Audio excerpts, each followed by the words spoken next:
Hello guys! Welcome once again on our channel. This is Pinoy Toy Review Channel. Ang channel na kung saan nire-review natin ang mga iba't ibang klaseng toys na makita natin sa market base here in the Philippines. Now before we start, please don't forget to like this video, especially if you like cabinets for your toys. And if this is your first time here on our channel, please do subscribe and click that bell button so you will get notified every time we have a new video.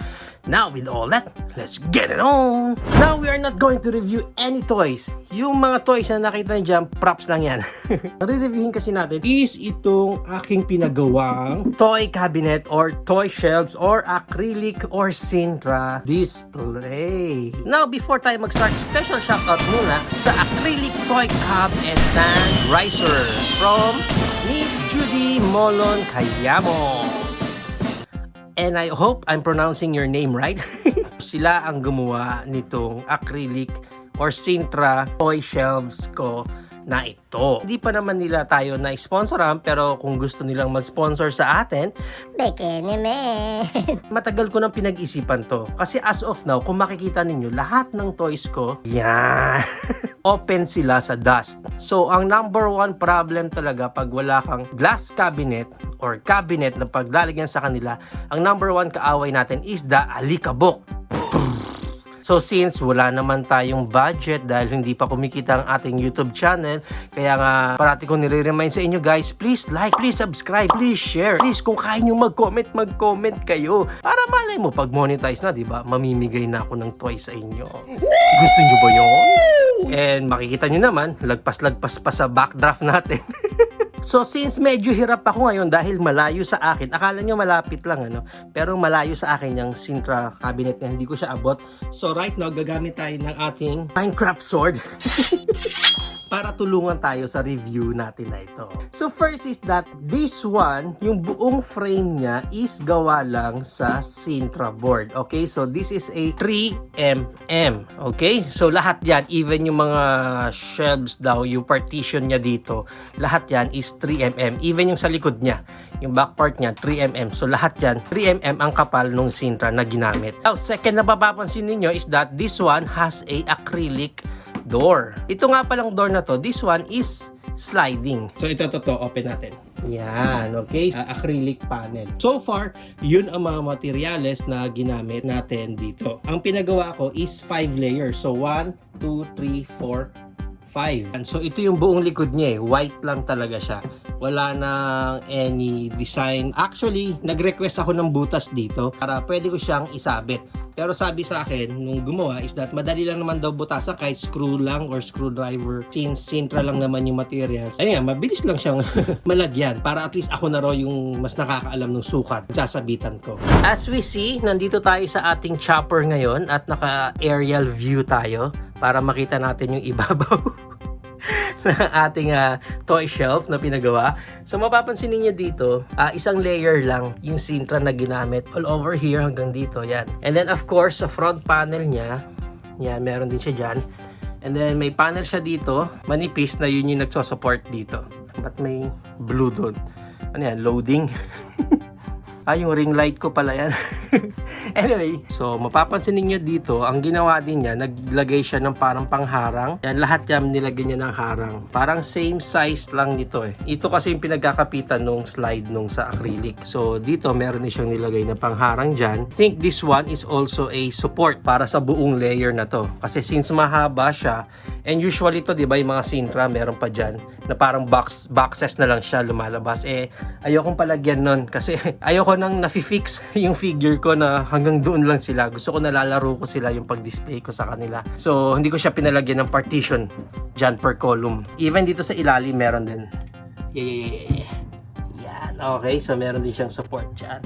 So, itong ganitong klaseng style, all throughout yan hanggang dito sa baba. Now, isa pa sa mapapansin ninyo is that naglagay din siya ng handle dito para sa acrylic. Para nga naman pag gusto kong i-open, gusto ko siyang i-close, yan.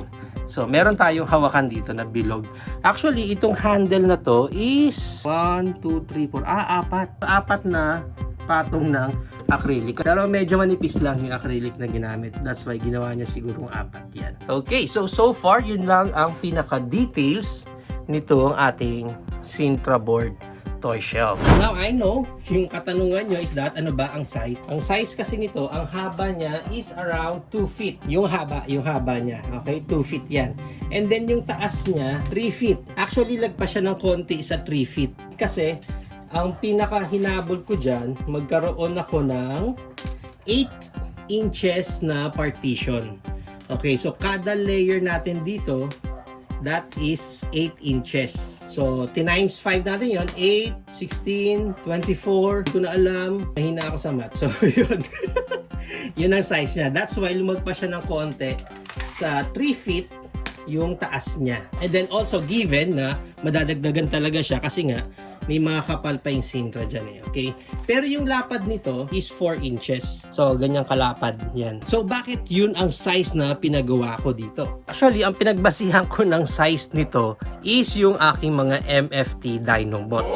Bakit Dinobots? Kasi itong mga Dinobots ko na to, actually, isa sila sa mga malalaking figures. Hindi naman malalaki. Maliit lang naman sila. Legend scale lang sila. Isa sila sa malalaking size na nasa legend scale. So, kung pagbabasihan ko itong si Slug, ang height niya is around 7 inches. Diba? So 7 inches siya. That's why ginawa kong 8 inches yung taas. Para at least hindi sila siksikan. And bakit 4 inches? Kasi halimbawa, ito si Slug, isa siya sa may pinaka mataba or malapad na figure. Kasi yung backpack niya sa likod eh. So kung susumahin ko yan, yung backpack niya, papalo din ng 4 inches eh. So yung mga figures ko na nasa 4 inches, talagang safe na safe sila. Even yung mga 3 inches ko na Transformers dyan, sobra-sobra pa. So, bakit ko ginawang ganyan? So, yung mga 3 inches ko, mga 4 inches ko, pwede ko pa silang ma-display ng 2 layers sa isang panel. Diba? So, brainy. Marami akong malalagay sa loob. So, right now, subukan na natin si Slug. Ilagay natin siya dyan. Actually, digital na rin itong Sintra board ko na to. May pipindutin ka lang dito na number. Tut, tut, tut, tut. Oh, diba? Yun nga lang, pagkatapos mo pindutin, iusog mo pa rin yan. Anyway, ito na si Slug. Lagay natin siya dito. Yan. O, diba? Tut, tut, tut, tut. Oh, panis. Yan. So, kung makikita ninyo, no, saktong-sakto si Slug dyan. Slug ba sludge? So, siya ang pinagbasihan ko talaga ng sukat na yan. So, pag siya, nagkasya, the rest of my collection, kasya na rin yan dyan. Okay? Actually, magkasing height lang sila ni Grimlock, but because dahil meron siyang horn or sungay doon sa kanyang dinosaur mode, kasi nga Triceratops siya, mas tumangkad siya ng konti. So, pag si Grimlock ang pinagbasihan ko ng sukat, baka sumabit. So, if you are wondering kung magkano ang paggawa ko dito, well, actually, nagtanong na ako sa iba, around 7,500. Now, I don't know kung same materials ng Sintra, same ng kapal, baka mas dinoble nila yung Sintra para mas matibay or mas sturdy, I don't know, pero yun yung price nila. Pero sa akin, overall, ang binayaran ko lang dito is around 2,000 up to 2,500 pesos. Sa ganyang size niya, yun lang ang price range na binayaran ko. So, medyo sulit-sulit na rin. So, there you have it now guys. Ito na ang ating customized Sintra toy shelf. So, what do you think of this toy shelf? Is it a go for you or a no for you? Nagbabalak ka na rin ba na magpagawa ng ganitong Sintra board mo na lang din? Or mas gusto mo pa rin yung mga glass display? Whatever your thoughts, please comment it down below. But for me, final verdict muna natin. Final verdict ko for this, of course, I am super duper satisfied.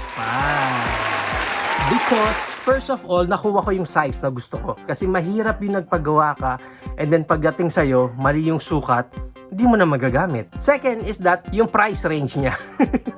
Sa price niya na 2,000 up to 2,500, then nakuha ko yung size na gusto ko. Super duper happy talaga ako doon. Alam ko yung mga ganitong size, yung 1/4 lang, yung parang sa mga Tomica or Funko Pops na lagayan, di ba? Mga nasa around 1K pataas na yun eh. Now, although I am super satisfied dito sa napagawa ko na to, of course, there are always room for improvements. Meron din siya mga downside, okay? Number one na napansin ko is that itong handle natin. So, itong handle natin na to, sa camera medyo hindi siya gaano pansin eh. Pero, in person, pag nakita niyo siya, medyo nakakailang yung handle na to. Okay? Since 4 na layer, ganyan na siya kakapal, parang nakakaagaw pansin na siya. Tulad nung asong kumakahol sa background natin, ganon. So nakakaagaw pansin na rin siya. So I think much better kung ito is kahit isa lang, hindi na, no need na nagawing 4 na patong yung acrylic para lang kumapal siya. Kasi hindi mo naman kailangan na makapal eh. Ang kailangan mo lang dyan is something na mapangtulak ng kamay mo. Yun lang naman ang purpose niyan eh, nung handle na yan eh. Okay? Now, second is that itong handle pa rin na to, dapat mas maganda kung nilagay dito sa baba. Dito sa pinakababa. Kasi first, pag nandito yan, agaw pansin na kaagad. Second, since nasa middle siya, yung mga figure na ilalagay natin siya, medyo matatakpan ito kasi medyo malaki nga eh, and mataba na nagawang handle dito. So I think this one, kung manipis lang and nilagay dito sa baba, overall, parang mas clear. Parang glass lang talaga. Okay, hindi makakailang itong mga handles na ito. Bakit mas maganda sana kung nasa baba siya? Kasi since nasa gitna siya, pag tinulak ko siya, medyo mahihirap talaga sumasabit dito sa taas and even sa baba. So pag nandoon siya sa pinakababa, yung force mo, pag tinulak mo siya dito, mas madali. Pag nandito nang gagaling yung force mo sa ilalim, rather than dito sa gitna. Pag dito kasi sa gitna, kailangan mo siyang iangat ng konti. Another downside for this is that ang panel niya is hindi siya naka-boxes. Wala siyang ibang support dito. So, ang nangyayari tuloy, dito sa top natin, medyo lembot-lembot siya. Ayan. Medyo maluwag. Actually, pag binubuhat ko siya, ayan, may tendency nga na masira siya. Ang reason nun, wala siyang support dito sa gitna. Okay, and may masyado siyang malapad. That's why nawalan siya ng support dito. Ang pinaka-support na lang niya dito is itong nasa likod. Pero dito sa harap wala. Pero kung titingnan natin, kung nilagyan yan dito ng isang sintra, may pagkakapitan na to. So pag may pinagkapitan na to, hindi na ito aangat. Hindi na aangat itong part na to. Yun nga lang, ang downside nun, pag naglagay ka ng isang sintra dyan, makakagulo siya sa display. That's why, ang isang iniisip ko is that maglalagay ako dito ng acrylic or parang screen protect. Something lang na magko-connect ito papunta dito sa taas para hindi siya aangat itong side na to. Mas maganda kung acrylic din para at least hindi matatakpan yung display natin sa loob. Okay, and then dito lang naman siya sa gitna, manipis lang din. Something lang na magso-support para dito. Niisip ko nga what if kaya kung color black itong lahat? What if kung color orange, di ba? Tapos yung sa Decepticons display ko, color purple naman, di ba? Parang ang astig, di ba? Parang customized talaga. But overall, again, I am super duper satisfied sa Sintra toy shelf natin na ito. And, nga pala guys, hindi ko muna ipapakita sa inyo na puno na yan ng toy. Kasi ayusin ko pa at tatanggalin ko pa yung mga alikabok ng mga toys na ilalagay ko dyan. So, we'll do a separate video for that. So, if you have any comments, questions, suggestions, or any violent interactions, please comment it down below. Once again, this is Pinoy Toy Review, signing out.